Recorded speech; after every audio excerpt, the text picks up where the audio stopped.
صدر مملکت کے آفیشل سیکرٹ بل پر دستخط کے بعد شاہ محمود قریشی گرفتار، پولیس کی بھاری نفری نے اسلام آباد میں ان کی رہائش گاہ سے گرفتار کیا۔ ایف آئی اے ہیڈ کوارٹرز منتقل، آج ڈیوٹی مجسٹریٹ کی عدالت میں پیش کیا جائے گا۔ چیئرمین پی ٹی آئی اور شاہ محمود قریشی کے خلاف آفیشل سیکرٹ کے تحت پہلا مقدمہ درج، سابق وزیر خارجہ اور سابق وزیر اعظم کے خلاف ایف آئی آر 15 اگست کو درج کی گئی۔ ایف آئی آر کے مطابق دونوں افراد نے خفیہ سرکاری دستاویز کی معلومات افشا کی، اپنے مذموم مقاصد کے لیے حقائق کو مسح کیا۔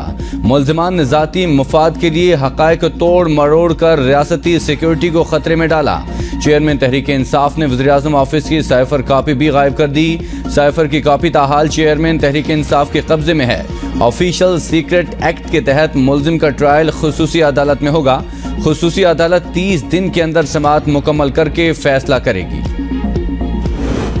سابق وزیر اعظم شہباز شریف آج لندن پہنچیں گے۔ نواز شریف سے اہم ملاقات ہوگی۔ سیاسی صورتحال اور آئندہ کے لائحہ عمل کے حوالے سے بات چیت متوقع۔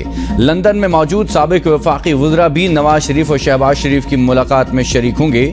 ملاقاتوں میں نواز شریف کی وطن واپسی پر گفتگو متوقع۔